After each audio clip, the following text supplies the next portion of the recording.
News. హన్మకొండలో మాజీ MLA Balka Suman మాట్లాడుతున్నారు. Live చూద్దాం. పెట్టబడ్డటువంటి కేసు దానికోసం ఆయన కొట్లాడింది ఒకటి కూడా లేదు. కాబట్టి ఇవాళ నేను కూడా ఈ జిల్లాలో గ్రాడ్యుయేట్ ఓటర్స్ అందరిని కూడా ఆలోచించమని కోరుతా ఉన్నా.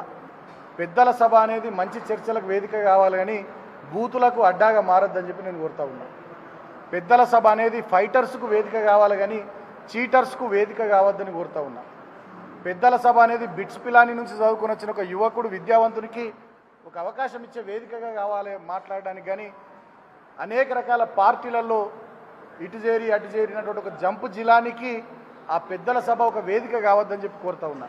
ఒక మామూలు యూట్యూబ్ ఛానల్ ఉంటేనే దాన్ని వేదికగా చేసుకొని దాన్ని అడ్డాగా పెట్టుకొని ఎన్నో చిల్లర పనులు చేసి ఎంతోమంది జీవితాలను నాశనం చేసి ఎంతోమందిని బ్లాక్మెయిల్ చేసి బెదిరించి ఒకనాడు ఇదే పట్టభద్రుల స్థానానికి పోటీ చేస్తూ నా దగ్గర ఏం లేదు, మీరే ఛాయ్ తాగిపియాలి, మీరే రూపాయి ఇవ్వాలని మాట్లాడిన వ్యక్తి ఇవాళ వెల్ఫేర్ కార్లలో తిరుగుతూ ఖరీదైన 8-9 కోట్ల రూపాయల విలువ చేసే విల్లాలలో ఉంటూ అనేక రకాల 20-30 కార్ల కాన్వేయల్ మెయింటైన్ చేస్తూ విచ్చలవిడిగా కోట్లాది రూపాయల సంపాదనతోని మరి ఆయన ఎట్లెదిగిండు. అటువంటి వ్యక్తికి చట్టసభలో ఒక అవకాశం కల్పిస్తే మరి దాన్ని కూడా వాడుకొని ఆ వేదికను కూడా వాడుకొని మరింత ప్రమాదకారిగా ఈ సమాజానికి తయారయ్యేటటువంటి అవకాశం ఉంది. కాబట్టి డెఫినెట్గా ఈ జిల్లా బిడ్డలు ఆలోచించాల్సిందే.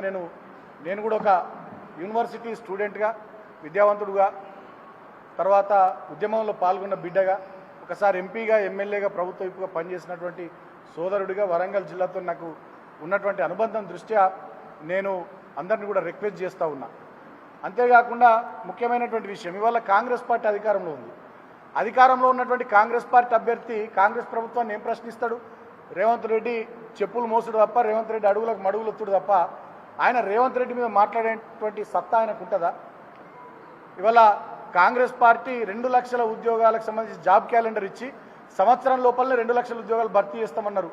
మాట తప్పిన కాంగ్రెస్ను మరి కాంగ్రెస్ పార్టీ అభ్యర్థి రేపు గెలిస్తే నిలదీస్తాడా, బీఆర్ఎస్ పార్టీ అభ్యర్థి గెలిస్తే నిలదీస్తాడా? ఒకసారి ఆలోచన చేయమని కోరుతా ఉన్నా. నిరుద్యోగ భృతి ఇస్తామన్నారు నిరుద్యోగులకు 4000 నెలకు, అది కూడా ఇయ్యలేరు. దాని విషయంలో కూడా నిలదీయాల్సినటువంటి అవసరం ఉంది.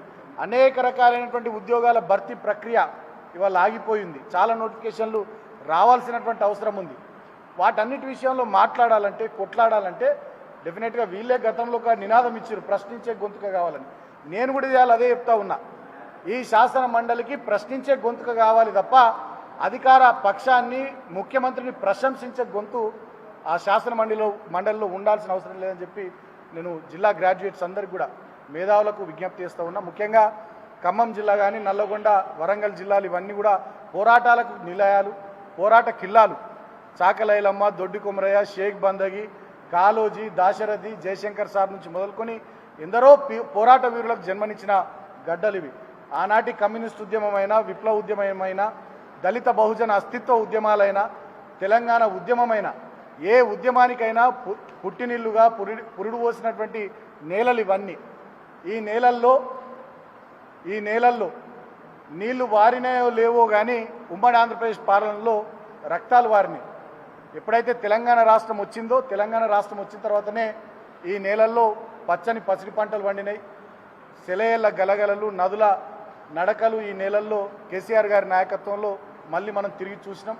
ఇప్పుడు ఈ 5 నెలల కాంగ్రెస్ ప్రభుత్వ పాలనలో మళ్ళీ వెనకటి రోజులు ఇవాళ వస్తూ ఉన్నాయి. రైతులు బోర్లు వేసుకుంటే బోర్లలో నీళ్లు పడతలేవు, చెరువులు ఎండిపోయినాయి, చెక్ డ్యామ్లు ఎండిపోయినాయి, రిజర్వాయర్లు ఖాళీ అయిపోయినాయి, వడ్లు కొనేటోళ్ళు లేరు, కళ్ళాలల్లో తడిసిన ధాన్యము, రైతుల కళ్ళల్లో నీళ్లు, ఇవన్నీ తెలంగాణ సమాజం ముఖ్యంగా ఈ జిల్లాలు చూస్తూ ఉన్నాయి. నిన్నటికి నిన్న క్యాబినెట్ సమావేశం తర్వాత చాలా దుర్మార్గంగా ఈ ప్రభుత్వం సన్న వడ్లకే 500 రూపాయలు కనీస మద్దతు ధర మీద అదనంగా ఇస్తామని చెప్పి ప్రకటించడం అంటే ఇది కాంగ్రెస్ పార్టీ అహంకారానికి, ఈ ప్రభుత్వం యొక్క దుర్మార్గానికి నిదర్శనం.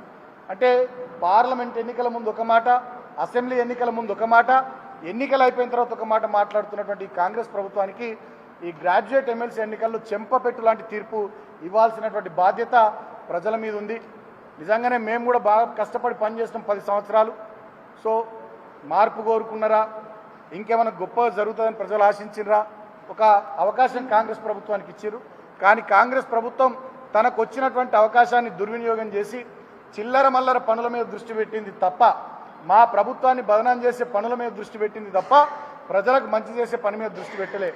ఇవాళ ఈ జిల్లాలో కూడా అనేక అభివృద్ధి కార్యక్రమాలు ఆగిపోయినాయి.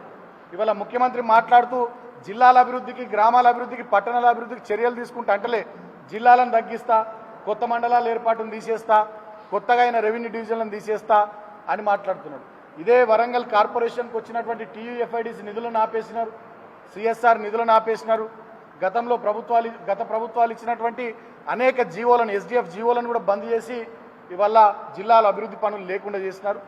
కాబట్టి ఇలాంటి కాంగ్రెస్ ప్రభుత్వం అభివృద్ధి సంక్షేమాన్ని పట్టించుకోకుండా, ఇచ్చిన హామీలను నిలబెట్టుకోకుండా ఇవాళ దున్నపోతు మీద వానబడ్డట్టుగా వ్యవహరిస్తున్నటువంటి కాంగ్రెస్ ప్రభుత్వానికి బుద్ధి రావాలంటే డెఫినెట్గా ఒక సురుకు తలగాలి. వాళ్ళు ఇచ్చినటువంటి 6 గ్యారంటీలు, 420 హామీలు నిలబెట్టుకోవాలంటే డెఫినెట్గా కాంగ్రెస్ ప్రభుత్వానికి ఒక సురుకు తగలాలి, ఒక షాక్ ఇవ్వాల్సినటువంటి బాధ్యత ఉంది. మనకు చక్కగా కరెంట్ ఇవ్వని ఈ ప్రభుత్వానికి షాక్ ఇవ్వాలి, మనకు మంచినీళ్ళు, సాగునీళ్ళు ఇవ్వని ఈ ప్రభుత్వానికి ఖచ్చితంగా ఈ ప్రభుత్వానికి బుద్ధి చెప్పేటట్టుగా, నిజాలు అర్థమయ్యేటట్టుగా ఈ ప్రభుత్వం విషయంలో మనం స్పందించాలని చెప్పి విజ్ఞులైన నేను గ్రాడ్యుయేట్స్ అందరినీ కూడా కోరుతా ఉన్నా. ముఖ్యంగా నేను ముగించే ముందు ఒకటే విషయం స్పష్టంగా చెప్పదలుచుకున్నా. ఇవాళ తెలంగాణ సమాజం చైతన్యవంతమైనటువంటి సమాజం, అద్భుతమైనటువంటి పరిణతిని సందర్భానుసారంగా ప్రదర్శించేటటువంటి సమాజం. దాంట్లో ఈ 3 జిల్లాలు అద్భుతమైనటువంటి పురోగతి, గొప్ప ప్రోగ్రెసివ్ థింకింగ్, ఒక పాజిటివ్ దృక్పథంతో ఉండేటటువంటి జిల్లాల గ్రాడ్యుయేట్స్ అందరూ కూడా మరి ఒక బ్రోకరు, జోకరు, ఒక బ్లాక్మెయిలరు, ఒక చీటర్ అయినటువంటి కాంగ్రెస్ పార్టీ అభ్యర్థిని కాకుండా ఒక ఉన్నత విద్యావంతుడు, అదేవిధంగా ఒక గుణవంతుడు, అదేవిధంగా భాషా పరిజ్ఞానం ఉన్నటువంటి వ్యక్తి, సమాజానికి సేవ చేయాలనేటువంటి ఆలోచనతోని ఉన్నత ఉద్యోగం వదిలి రాజకీయాల్లోకి వచ్చినటువంటి వ్యక్తి.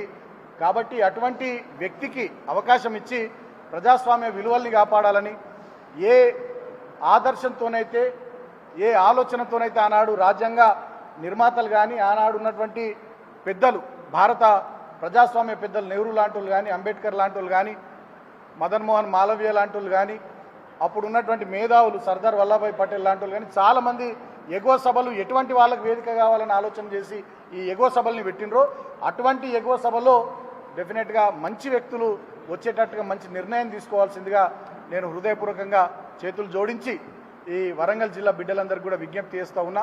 మీరిచ్చే తీర్పు డెఫినెట్గా తెలంగాణ రాజకీయాల్లో, తెలంగాణ ప్రాంతంలో ఒక మంచి మలుపు అవుతుందని చెప్పి కూడా నేను భావిస్తూ ఉన్నా.